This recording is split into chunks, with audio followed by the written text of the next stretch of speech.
రాష్ట్రాలనే కాదు దేశంలోనే మొట్టమొదటిగా Limca book of world records వాళ్ళు ఆల్రెడీ 1 year బ్యాకే ఇవ్వడం జరిగింది. అవార్డు కూడా ఇచ్చారు. ఇది ఒకటి ఎలక్ట్రికల్ కిలోమీటర్ ఒకటి అది వర్కౌట్ చేస్తే బహుశా ఇంకో రెండు నెలల లోపల అది కూడా పూర్తి చేస్తే వరల్డ్ రికార్డ్స్లో కూడా వస్తాం. మనకు గిన్నీస్ బుక్ ఆఫ్ వరల్డ్ రికార్డ్స్లో కూడా అవార్డు వస్తుంది. అది అవార్డుల కోసం కాదు, కాకపోతే చనిపోయిన వాళ్ళు అంటే పూర్తి రోజు కూలి చేసుకునే వాళ్ళు కూడా ప్లస్ కోటీశ్వరులు ఇద్దరికి సమానమైన ట్రీట్మెంట్ ఇచ్చి ఇద్దరు పక్కపక్క రెండున్నప్పుడు పక్కపక్క పెట్టేసి తీసుకొని ఇచ్చడంతో వాళ్ళు కూడా బీదవాళ్ళు వచ్చినట్టు అందరూ చూసినాం, బీదవాళ్ళు చూసినాం, మిగతా అందరూ చూసినాం. వాళ్ళు కూడా సగౌరవంగా మాకు కూడా గౌరవప్రదంగా మా ఈ కార్యక్రమం జరిగింది. అంటే ఎన్ని డబ్బులున్నా పర్లేదు, కానీ డబ్బులున్నంతో పాటు మనం కూడా ఏ రకంగా చేసిన ఒక సంతృప్తి వాళ్ళకి మిగిలింది. మాకు కావాల్సిన మా ప్రభుత్వం కాంగ్రెస్ ప్రభుత్వానికి, రేవంత్ రెడ్డి గారి నాయకత్వం ప్రభుత్వానికి, ముఖ్యమంత్రితో పాటు మున్సిపల్ శాఖ మంత్రి కూడా అయింది కాబట్టి దీనికి పూర్తి సహకారం చేసి ఈ కార్యక్రమానికి సహకరించి మున్సిపల్ శాఖ సహకరించి ఈ కార్యక్రమం పూర్తి చేయడం జరిగింది. మున్సిపల్ అంటే కొంత గవర్నమెంట్ ఆఫ్ ఇండియా ఫండ్స్ ఉంది, ఫైనాన్స్ ఇవన్నీ చేయడం జరిగింది. దాదాపు 12-13 కోట్లతోటి పూర్తి చేయడం జరిగింది.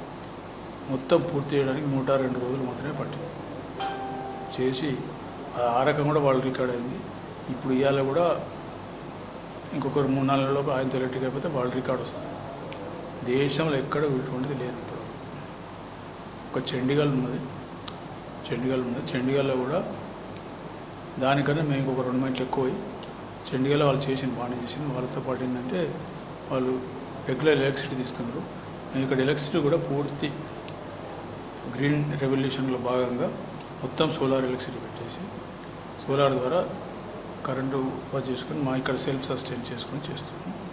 తప్పకుండా ఇది ఇంకా పోయినా కొద్దీ ఇది మొత్తం రాష్ట్రంలో దేశంలో ఒక దేశంతో పాటు ప్రపంచంలో అరే క్రిమిడోరం కూడా ఇట్లా చేస్తారా అని ఒక చర్చ జరుగుతుంది. తప్పకుండా దీనికి సహకరించిన కమిషనర్ గారు, మున్సిపల్ కమిషనర్ గారు, మేయర్ ఉన్నా సరే మేయర్ వాళ్ళు పాపం వాళ్ళ ఎలక్షన్ గారి ముందు అన్ని చెప్పిన కార్యక్రమం స్టార్ట్ అయ్యి కానీ సహకరించిన మున్సిపల్ కమిషనర్ శాఖ వాళ్ళకు, అదేవిధంగా ఈ అన్నిటికన్నా ఎక్కువ ఈ పూర్తి చేయడం ఒక ఎత్తు అయితే పూర్తి చేయడంలో ఆలోచన నాది కావచ్చు, కార్యరూపం దాల్చడానికి మిత్రుడు అంటే దాదాపు 50 సంవత్సరాల నుంచి మేము ఫ్రెండ్స్ గుండ సుధాకర్ గారి పాత్ర అనిర్వచనీయం. ఎందుకంటే ప్రతి పెట్టే గోడ కానీ మొదలుపెడితే బండల కానీ చిటికల కానీ ప్రతి దాంట్లో ఏదో రకంగా సహకరించి ఈ టైంలో పూర్తయ్యేదాకా సహకరించండి.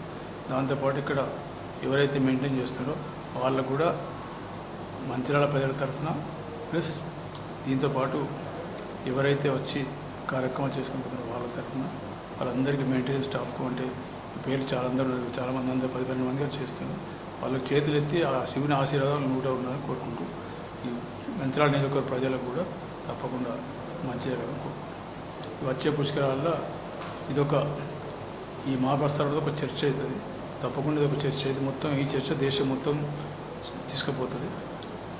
దానికోసం పుష్కరాలకు కూడా 30 కోట్ల రూపాయలు మంచిర్యాలకు శాంక్షన్ చేయడం జరిగింది. అందులో 16.7 కోట్ల రూపాయలు ఈ రోడ్డు దీంట్లో కొన్ని అక్కడక్కడ మొత్తం పేమెంట్స్ అన్నీ చేసి తొందరగా ఇరిగేషన్ వాళ్ళకు 12 కోట్లు పెట్టడం జరిగింది. మన గార్డ్స్కు, బాత్రూమ్కు, టాయిలెట్స్కు, మున్సిపల్ శాఖ వాళ్ళకి ఇట్లా అరేంజ్మెంట్స్ ఇవన్నీ ఉంటాయి. దాదాపు 20 లక్షల మంది మంచిర్యాల పుష్కర ఘాట్కు వస్తారు అనేది అంచనా పెట్టుకొని చేస్తుంది. దాని దృష్టి పెట్టుకొని చేస్తుంది.